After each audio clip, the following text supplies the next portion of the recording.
सिंह सोलंकी। बसपा प्रत्याशी गौतम बुद्ध नगर के समर्थन में उमड़ा जनसैलाब। बसपा प्रत्याशी द्वारा बिलासपुर गौतम बुद्ध नगर के किए गए कार्यक्रम में आज सर्व समाज के लोगों ने उनको समर्थन दिया। बसपा के पश्चिम उत्तर प्रदेश प्रभारी तथा उत्तराखंड प्रभारी शमसुद्दीन राय व राजकुमार ने बसपा द्वारा घोषित प्रत्याशी ठाकुर राजेंद्र सिंह सोलंकी के समर्थन में लोगों से वोट करने की अपील की और बसपा की नीति सर्वजन हिताय सर्वजन सुखाय के नारे को बुलंद करने का आह्वान किया। शमसुद्दीन राय ने कहा कि बहन जी सर्व जाति का सम्मान करती हैं। वह चाहती हैं कि उनकी पार्टी से सभी जाति के लोग चुनाव जीतकर समाज का प्रतिनिधित्व करें और एक भाईचारे की मिसाल को कायम रखें। उपस्थित जनसमूह ने बसपा प्रत्याशी पूर्व विधायक ठाकुर राजेंद्र सिंह सोलंकी को अपना समर्थन देते हुए वोट करने की बात बड़े जोर से कही। फूल चढ़ाते हैं तो मेरा आपसे निवेदन है, अंत में कहना चाहता हूँ कि अब के आप फूल गणेश जी पे चढ़ा दीजिए, तो बटन दबा करके बीजेपी वाले भी गणेश जी पे बटन दबा के फूल चढ़ा दीजिए ताकि गणेश जी फूफूला तो समाज का कल्याण हो सके, यहाँ का कल्याण हो सके। इन शब्दों के साथ मैं आपसे खुद कह रहा हूँ कि भाईचारा बना करके, धर्म से ऊपर उठ करके एकता, ईमानदारी, सादगी और भगवान गणेश जी का और बहन मायावती का, काशी राम जी का, अम्बेडकर जी को सामने रखे, महाराणा प्रताप और शिव जी को सामने रखे, शिवाजी को सामने रखे, ईमानदारी से बटन दबाइए हाथी पे ताकि आपकी इच्छा पूरी हो सके। धन्यवाद। जय। महेश शर्मा के खिलाफ चुनाव लड़ सकूं। नंबर 1। नंबर 2, मुझे मायावती जी के अलावा गौतम बुद्ध जी जब मायावती जी से मिलने गया तो गौतम बुद्ध की मूर्ति लगी हुई थी। तो बहन जी ने कहा मैं तुम्हें आशीर्वाद दे रही हूँ। तो मैंने कहा बहन जी बुद्धा का आशीर्वाद में मेरे साथ है, अल्लाह का आशीर्वाद में मेरे साथ है, महावीर जैन का भी आशीर्वाद मेरे साथ है, भगवान राम का भी आशीर्वाद मेरे साथ है और गणेश जी का आशीर्वाद तो मेरे साथ चलेगा। तो मैं आपसे 2-3 बार कहना चाहता हूँ, ये चुनाव आपकी नीत राजेंद्र सोलंकी का चुनाव नहीं है। ये चुनाव विधानसभा गौतम बुद्ध नगर के बच्चे का चुनाव है और वो ये समझ के चुनाव लड़े कि राजेंद्र सोलंकी कैंडिडेट नहीं है। हर बच्चा यहाँ का, हर आदमी, हर बुजुर्ग, हर माँ और बेटी यहाँ के उम्मीदवार है जो हाथी के दिमाग से दबाएगी। ये चुनाव अभी मैं कहना नहीं चाहता, अभी हमारे पर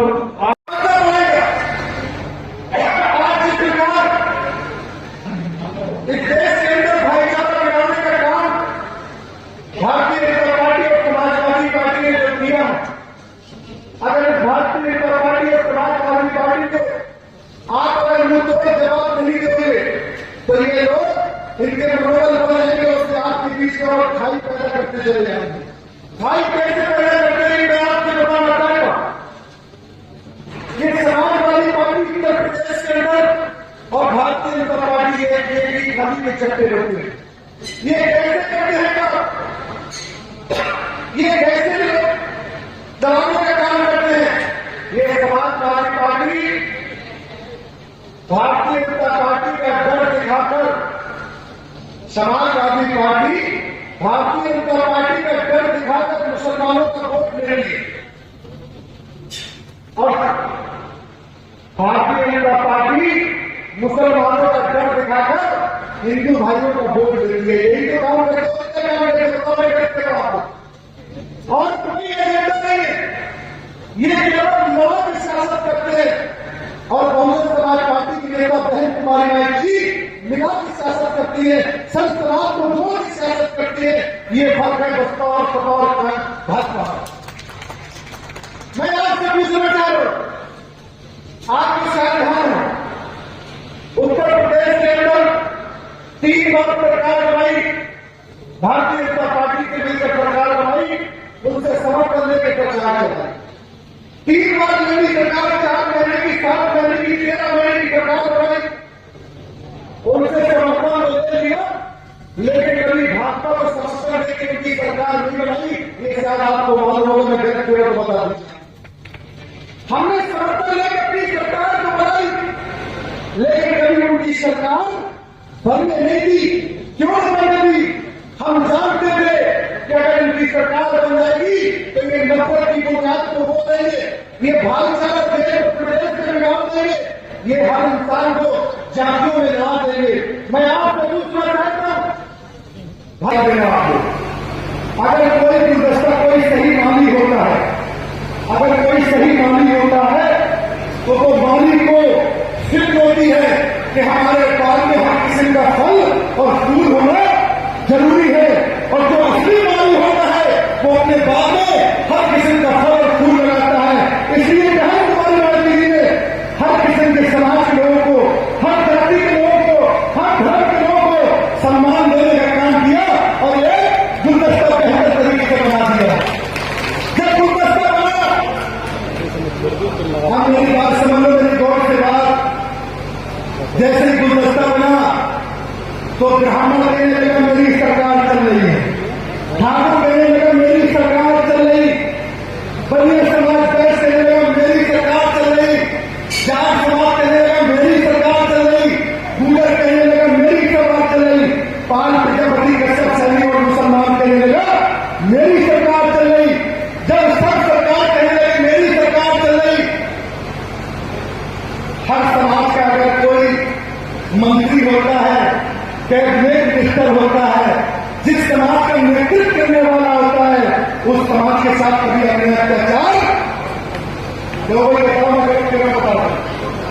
जिस समाज का अत्याचार, जिस समाज का लीडर होता है और जिस समाज का नेतृत्व करने वाला होता है, उस समाज के साथ कभी अपने अत्याचार नहीं होता है। मुसलमान भी सुरक्षित रहा, जाट और गुजर भी सुरक्षित रहा, पाल प्रजापति कश्यप सैनी भी सुरक्षित रहा, यहां तक ब्राह्मण और वैश्य भाईचारा बना के सब लोग रहते रहे। अरे जब कैबिनेट की बैठक होती थी, मेरी बात समझ आ रही है तो कोई बताओ, बुजुर्गों नौजवान बताओ, जब कैबिनेट की बैठक होती थी, जब कैबिनेट की बैठक होती थी तो कैबिनेट की बैठक में सब समाज के लोग दिखते थे, तो सब समाज में भागीदारी मिलती थी, तो कोई इंसान के साथ जाति नहीं हुई, हिंदू भी सुरक्षित रहा, मुसलमान भी सुरक्षित रहा, पाल प्रजापति भी सुरक्षित रहा। इतना ही नहीं, सब समाज के लोग सुरक्षित रहे। तब बहन जी ने कैबिनेट की विस्तार होने के बाद एक नारा दिया, उस नारे का नाम क्या था? सर्जन हिताय। तो मैं बताओ क्या नारा था? सर्जन से हटाए सर्जन सुधार का नारा देकर सब समाज की सरकार चलाई। 5 साल सरकार चलाने के बाद और बहन जी ने कहा, ब्राह्मण से कहा कि तुम अपने समाज को मजबूत कर दो। ब्राह्मण अपनी समाज को मजबूत करने लगे, छत्री को बुलाया, ठाकुर समाज को बुलाया, तुम अपनी समाज को मजबूत कर लो।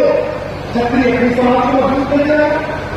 वैश्य को बुलाया, वैश्य समाज से कहा तुम भी मजबूत हो जाओ। जो पाल प्रजापति कश्यप सैनी थे,